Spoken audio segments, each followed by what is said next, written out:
Ok, alors on a vu le state et on va un petit peu plus s'intéresser à pourquoi ça se rend deux fois ici. Parce que c'est relativement, c'est relativement nouveau et c'est parce qu'en fait, si on va dans notre index.js ici, c'est entouré par react.strict_mode ici.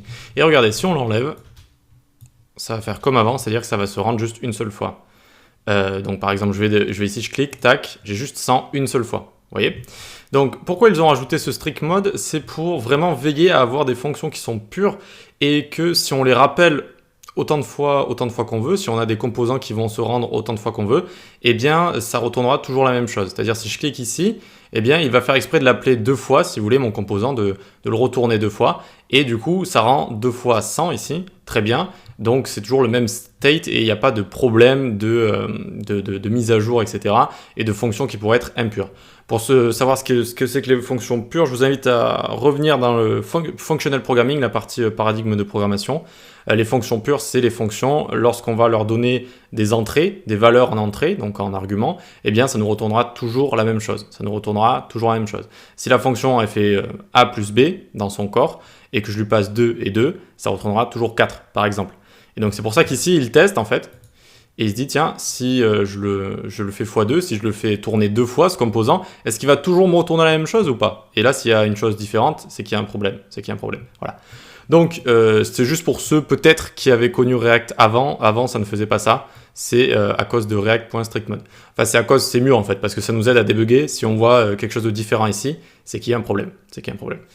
Ok, allez, donc maintenant on va voir comment faire passer le state des parents aux enfants. Parents-enfants. C'est un comportement basique et c'est vraiment le comportement de base de comment on va donner les données, oui, dans notre arbre de composants.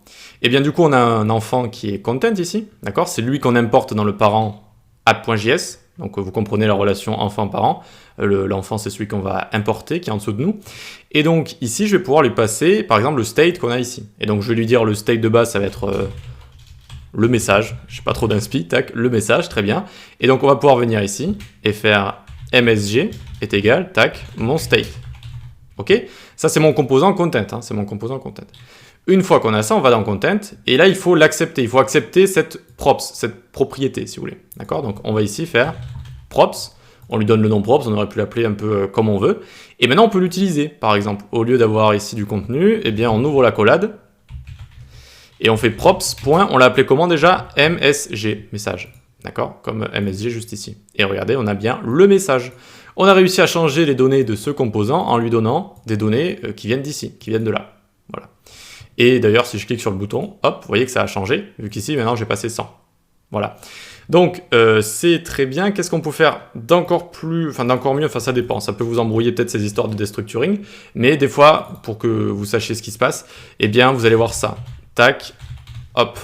Et là, vous avez juste à faire comme ça. Regardez. Tac, et ça va marcher également. C'est du destructuring encore. C'est-à-dire que, de base, en fait, on a un objet props. Et là, de base, je faisais props. J'allais à la propriété message, propriété qui correspondait à ma propriété là que je lui ai envoyée, d'accord, en props.